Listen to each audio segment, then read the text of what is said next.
What's going on, guys, and welcome back to the Baseball Rundown for the first episode of the year. Ryan Lombardi, joined by Coach Razz, as we are getting ready to go here, Coach. It's new school year, new season. The boys are ready to go.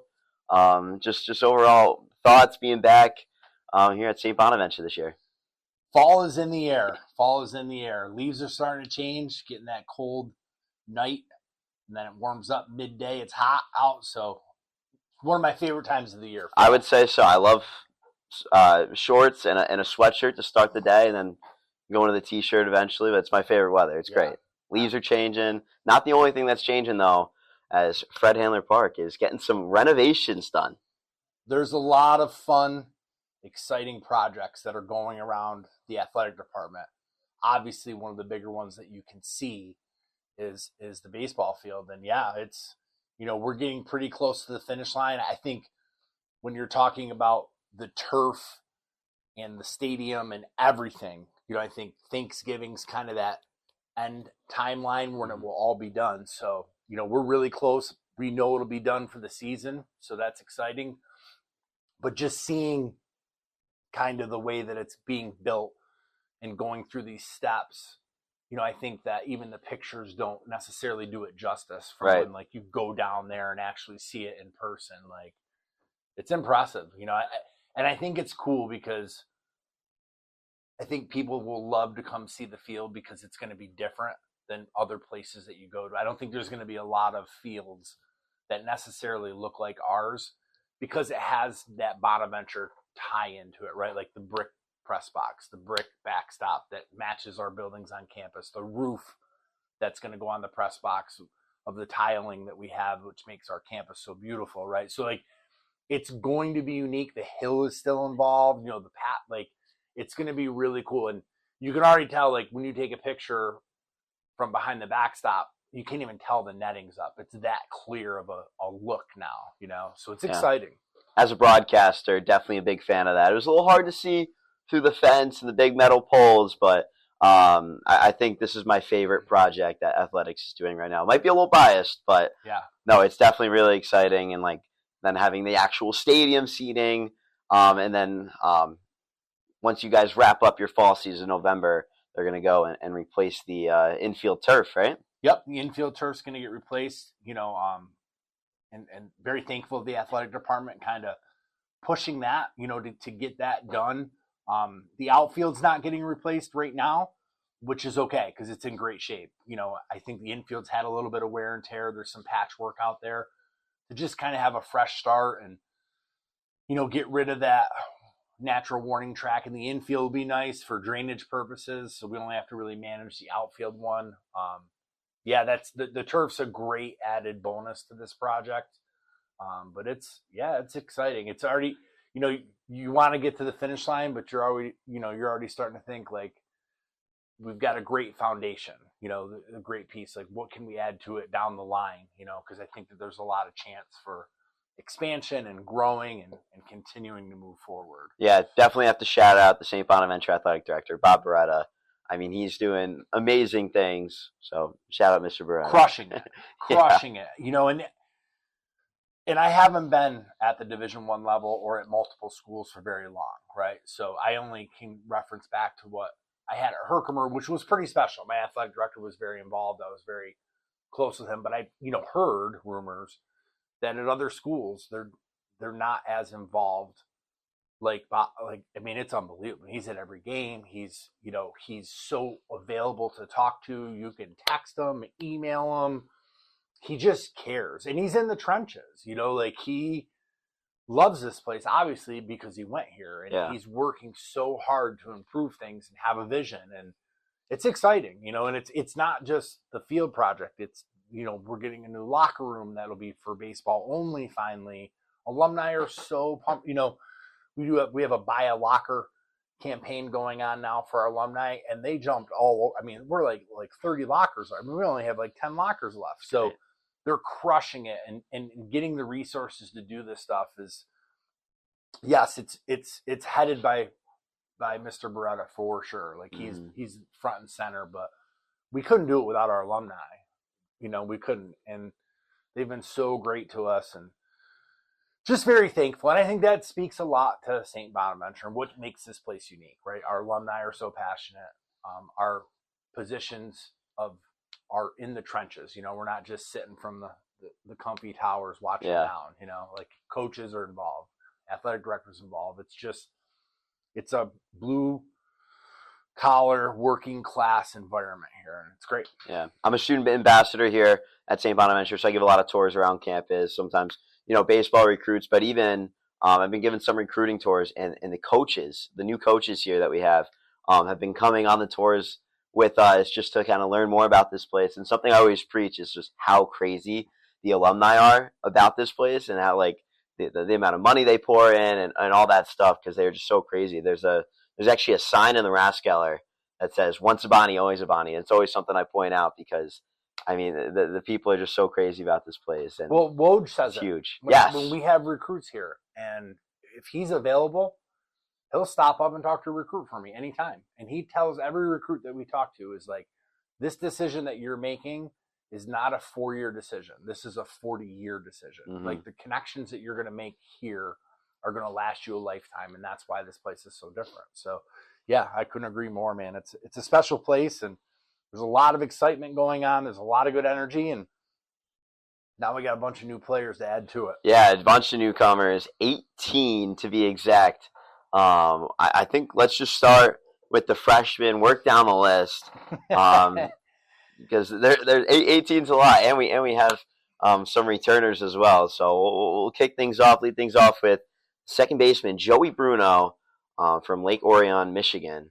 Well, he's not a freshman, so we're going straight into transfers. Yeah, we named our freshmen in the fall. And yes, I think that we did talk about them in one of our podcasts in the fall. And they got a chance to go out and have their senior years, but watching them kind of grow and finally get on campus. Ty Corey's here, left-handed pitcher from Phoenix, New York, and Eamon Giblin, who's a dual player for us from Syracuse, Jack Kelly, a right-handed pitcher from Rochester, Kenny Mapes from Pennsylvania, and then Chris Florentino. So, those 5 guys have been wanting to come here for a while, and they're finally on campus. I think they're excited to be here for sure. We were able to add a late high school graduate, which doesn't really happen very much, but just with the whole roster thing that happened this summer with the NCAA, we ended up having a spot open.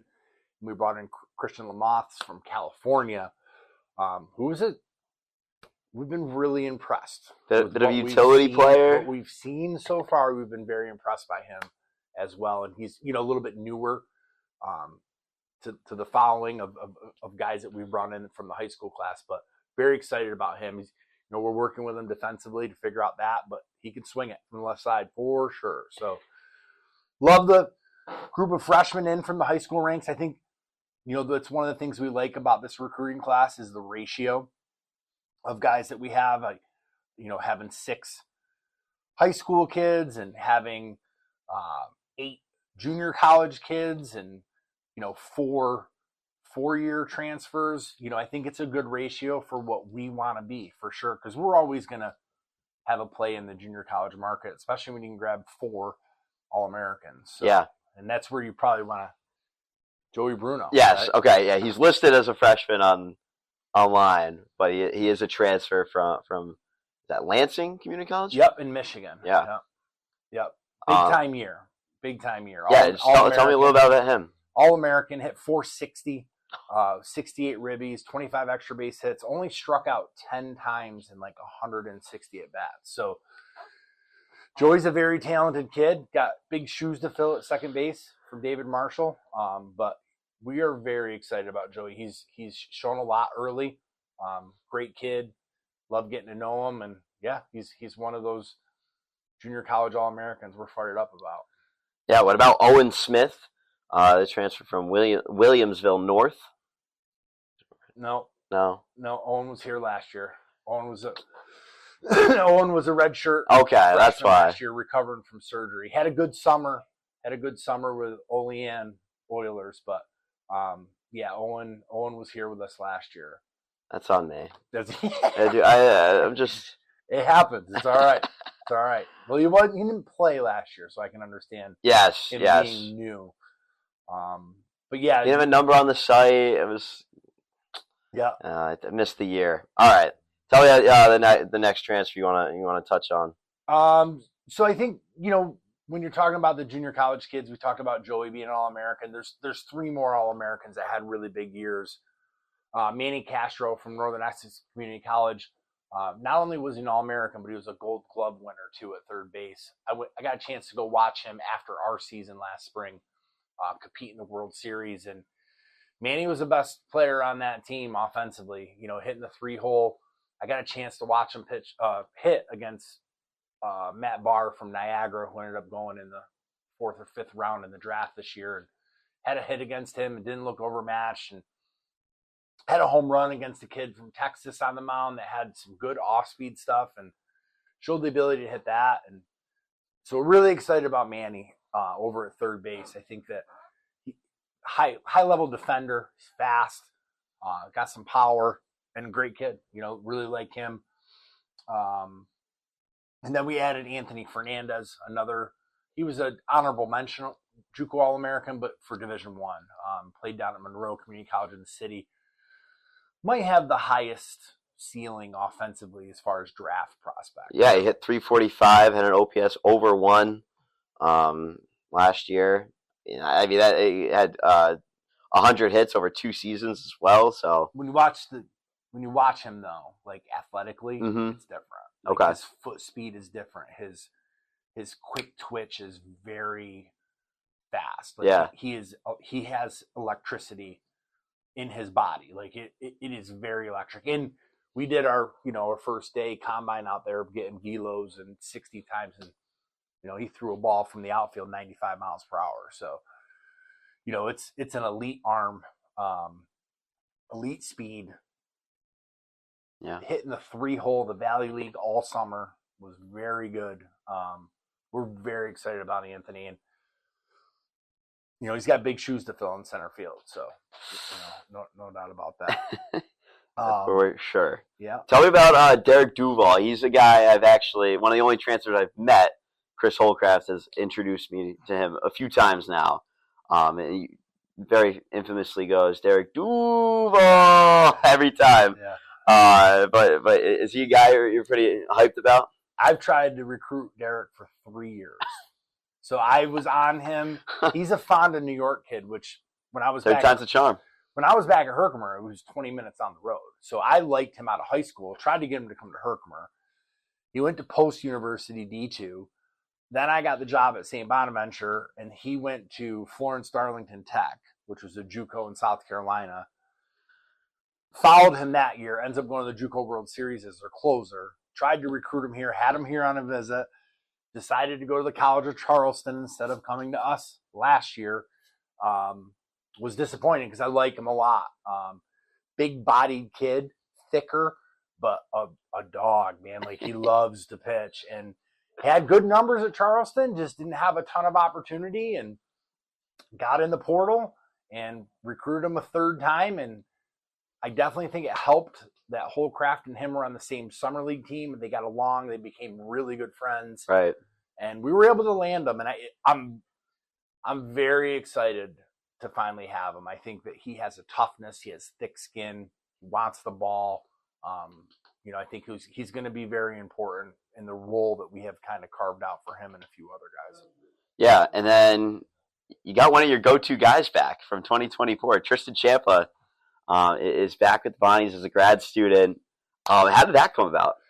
The NCAA, you got to love them, right? So they, had a rule where he couldn't be here because of some junior college hours and just craziness, and thought it was really unfair at the time and felt bad for the kid. And he ended up having to go transfer out to, get a degree. And then lo and behold, the NCAA changed their mind on a bad decision, and it granted him another year. And, I think that there was always kind of the taste in his mouth that he didn't get to finish here what he wanted to come here and do. And when that opportunity opened up, he wanted to come back, and we wanted him back. So we're really glad to have him. I think, with Duvall and Tristan, and even David James, who's a returner for us. I think those three have a chance to be, we'll see how it all shakes out. It's so early in this process, right? But as a coach, you're trying to forecast things a little bit. Yeah, I'm thinking back to last year when we had these conversations, and it was constantly like, I can tell you right now, the lineup opening day will not be the same lineup right. in May when we end our season. So yeah, and those three are seniors. They have experience. If we can get the ball to them late and they can give us 3-4 innings, which I think they can do, they're longer reliever type of options. Those are three hammers. Three guys that can shut down games for us. So if we can get the ball to them with the game close or the lead, I'll feel really good about where we're at. So Tristan was an important piece because he had that experience. Duvall's a dog. James, we know, did a great job at that last year. So, grabbing them two as transfers was definitely really big for us. Yeah. All right. Tell us about it's Taiga Sakuma, right? Yep. Another guy, international player. This is pretty cool. He's fun. He's fun to watch. There's some history there. I recruited him at Herkimer. He came to Herkimer. His freshman year was our national championship year, but we were very good. Obviously, we won a national championship. So he redshirted that year. He played the following year after I had left, graduated, went to an NAIA. He wanted to go a little bit further south and did that. Graduated from his NAIA as an all-conference player and had 1 year left. And we had an opportunity here, and he spent a summer here after that freshman year playing for the Oilers. So there was a connection here. He had been here before. There was some comfort, and we're able to bring him in. And you can already tell, guys, he might be one of the favorite guys on the team. So guys love him, and he's electric. He's fun to watch. He's really fun to watch. So. Yeah, excited to have Taiga with us. Yeah, I got to talk to him and James Capilupo in the gym a few weeks back, and it was when he walked away. James was telling me he's a guy that everybody's really excited about. Yeah, that was pretty cool. All right, tell me about one of our other transfers. We touch all of them? No, we didn't get them all. No. So those were the 3 4-year transfers we just kind of talked about. Yeah. Duvall, Tristan, and Taiga. Mm-hmm. The last one will not be forgotten, though, because I believe that Joey Calabretti will be a huge addition for us. Came in from Seton Hall. Just didn't get a great opportunity there, but he was a talented kid out of high school. He was actually ranked the 5th best prospect in the Big East his freshman year. Just didn't get a lot of chances as a dual guy. Had a huge summer in my hometown in Little Falls. So he went back, played summer ball there.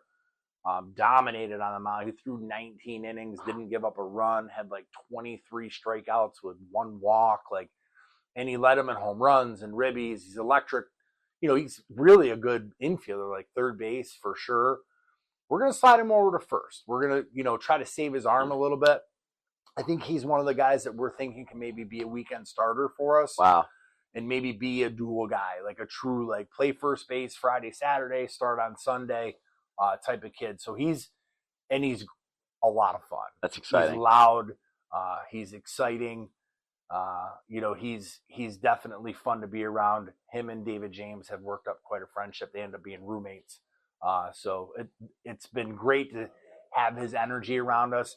Yeah. And he's really appreciative. He loves it here because he didn't love Seton Hall, and I think he's really excited about having an opportunity here. He likes the campus environment and things like that. So, yeah, I think our 4-year additions are all going to have really big impacts for us. So that's big. Really excited about those guys. Back to the junior college kids coming in. We talked about the 3 All-Americans. Elijah Palmer is a 4th All-American out of North Carolina, a really strong outfielder, an athlete, guy that can hit. I think that he will definitely be able to help us this year. Nolan Feet out of Niagara Community College, a left-handed pitcher. When we did our Liquid Labs report, his measurements were the best by far. The measurables on him are draft-like. 6'5", left-handed pitcher, It's going to be 90 to 93 with really good stuff. And it's a Chris Sale type of arm angle. It's like from the side. So an arm that we think can compete for a rotation spot. Another guy coming in from the junior college ranks at Edgar Paulino is another guy that we think can compete for a rotation spot. Been up to 96. We'll run it 92, 94, can touch 96. Got a good, got some arm side run, little cutter, split. Tough, big physical kid. Paulino had 34 strikeouts over 28 innings at Northern Essex Community College last season. So yeah. It's just definitely, like, the numbers speak for themselves. Yeah, and he was a position player at Assumption. Converted to a pitcher, was their closer at Essex last year. So he's still new to it. There's a fresh arm there. I think there's a lot of room for growth still. It's awesome. Yeah. And then we had a couple other junior college arms. Justin Gottlieb from California. Mark Holm was the closer for Niagara, had a really big year as well. So, yeah, really excited about that. That's everyone. I mean, I'm really excited about the class. I think all of them are insert and can help us right away. So, it's been good. It's been good to get to know them. I think one of the problems last year with some of the pitching was the ability to throw consistent strikes on the mound. How do these guys coming in shape that differently and kind of make you guys a better team than last year? I think when we recruited these guys, that was on the back of our mind that we wanted to grab kids that have shown the ability to throw strikes. We kind of took not that we don't care about stuff, but we put a priority more on, is there an ability to throw strikes? Have they shown it? More than what did the radar gun say, So I think that we're hopeful that these guys can come in and throw more strikes and be dynamic. So I think it's definitely something that we've talked about. We're investing in, the liquid lab thing was big for us. Getting Jackson Root here as a pitching coach has been a really, really good for us so far. So, we're the investment part in that.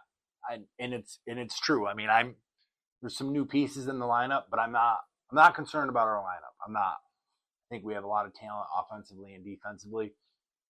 The concern is obviously on the mound because we just don't have a lot of returning guys that have pitched here in the A10 and have had success. So hopefully the pieces that we brought in can help us build on that. But yeah, let's go over the coach because you mentioned Jackson Root coming in as the pitching coach. Let's talk about the coaching staff updates because a little bit happened this offseason. Yeah, obviously Coach Salerno's still here with us, but we were able to add 2 more paid coaching positions. So we're at the full 4 now, which is great. Jackson Root is somebody that I had met on the road this summer recruiting, and then got a phone call from Nick Durba at Maine, who recommended him to us.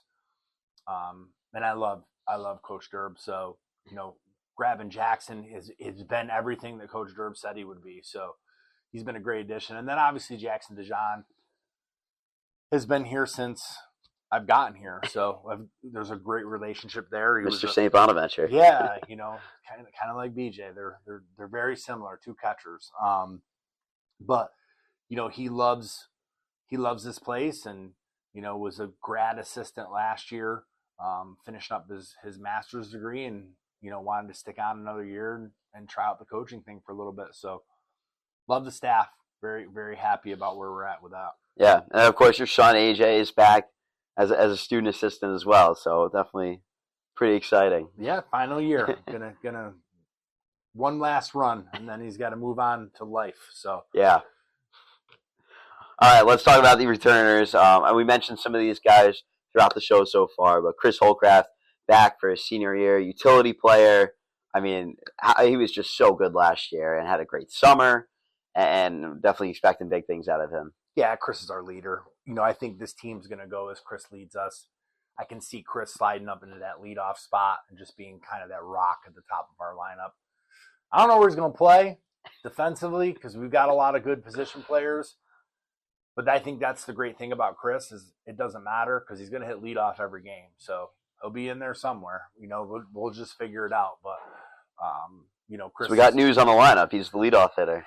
Yeah, I mean, barring things change. But Yeah, I think initially that's kind of our thought is we like to have a guy that can hit leadoff, that can steal bases, hit for some power, provide some energy, experienced, take the pressure off everybody else. Chris has got the ability to go up there, start off the game with a double or a home run. So, yeah love Chris. Important, very important guy for us. Another piece of the infield who kind of saw a lot more playing time towards the end of the season. Gavin Constantine is back, the junior, and he's just another guy. He produced last year. Yeah, when given the opportunity, he did a really good job defensively and came up with some clutch hits. He's a junior, so we need the next step from him. We expect more, and I'm hoping that he can give it to us. There's the talent is there for sure, and we're excited about Gavin, and he's an awesome kid. So all the boxes are checked there for him, and we're excited to see what he can do now that he's a little bit older. Antonio Cordero's back, the catcher, who's seen the field since his freshman year, so hoping for another big year out of him. He had a great summer. It was in the Appalachian League, and I mean, he's just another guy very excited about to see back on the field. I think he's, again, in the lines of like Chris, like he's somebody who's been here. We've invested a lot of time with him.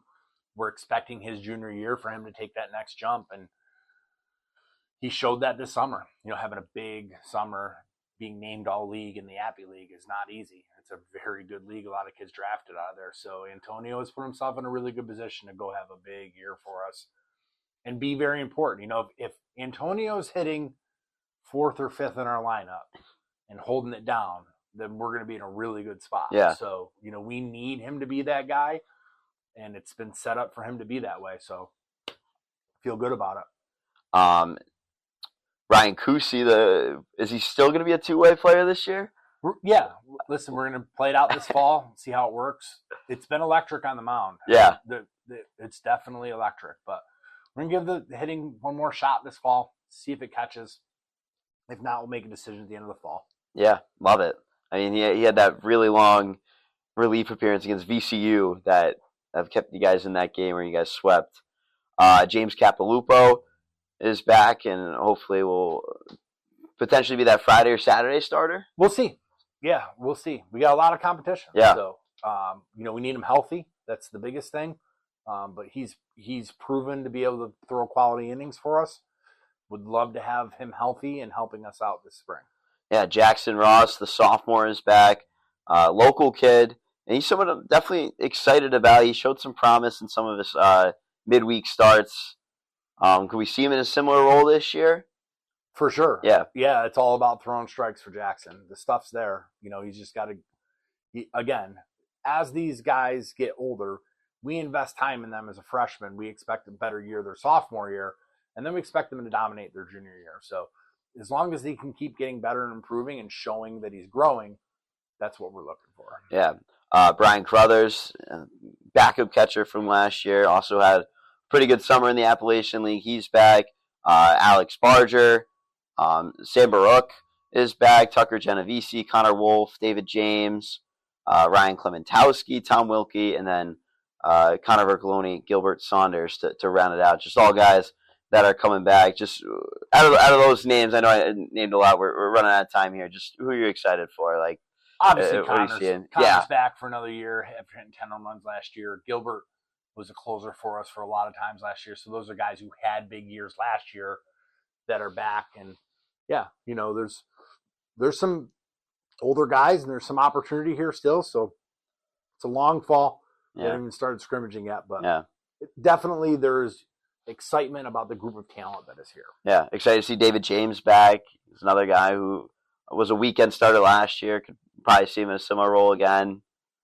But yeah, no, all around, the team's got some good players all around, and I'm sure you're excited, Coach, to first scrimmage tomorrow. I think this should release today.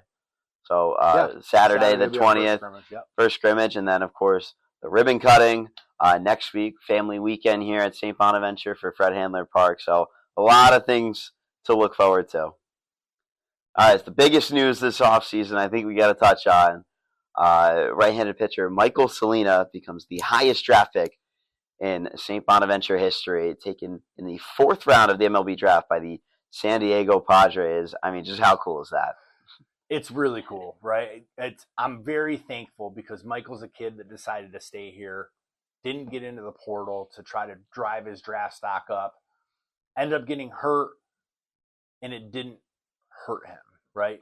To go in the 4th round, to get some life-changing money, to have an opportunity, which excites you. Like, if he would have stayed healthy and put up a really good year, I wonder where he would have went, because going in the 4th round injured is pretty crazy, right? So, yeah.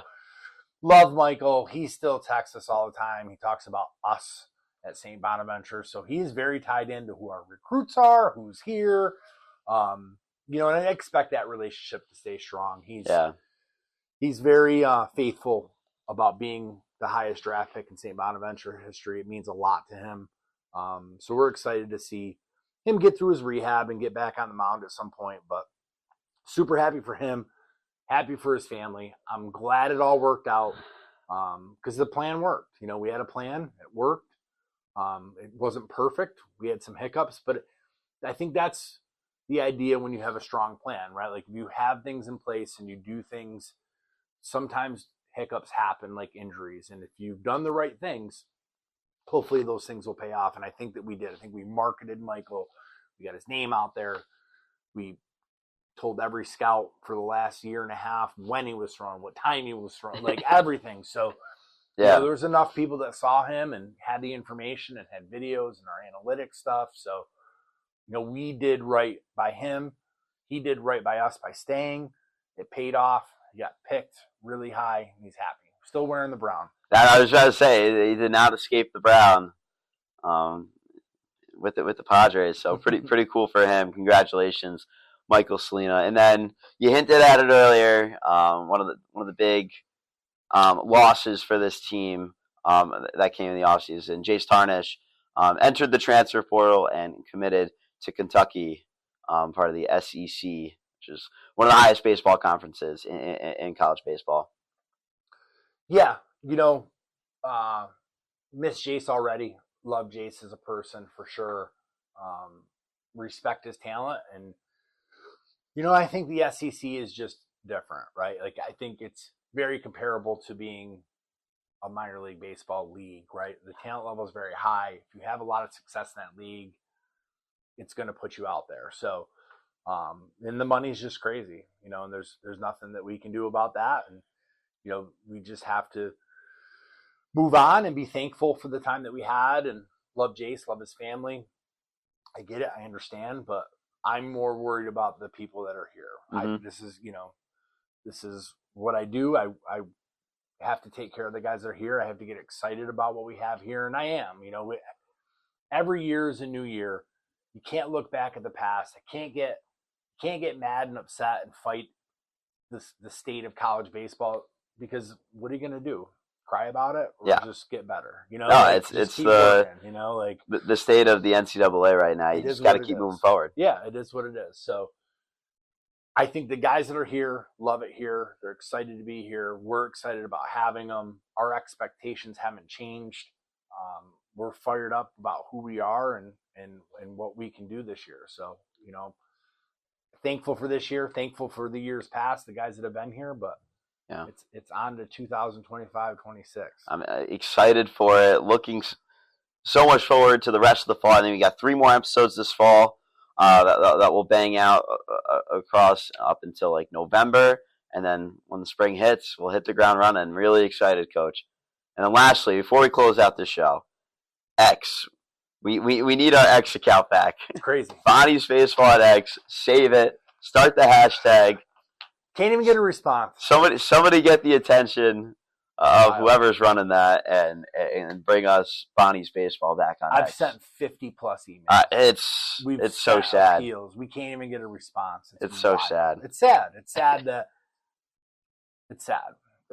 there's, that poor customer service going on in such a major platform like that. But, You know, you can still follow Coach Razz. I'm still pumping stuff out. I love it. I love it. I was seeing all the renovation updates this summer. It was great. Liking, reposting, all of it. But Coach, always appreciate the time. Looking forward to the next one. But in the meantime, go Bonnies, and let's kick off 25-26 to a great start, huh? Sounds great. All right. Thanks, Coach. We'll see you guys next time here on the Baseball Rundown, brought to you by the Bonnies Online Network.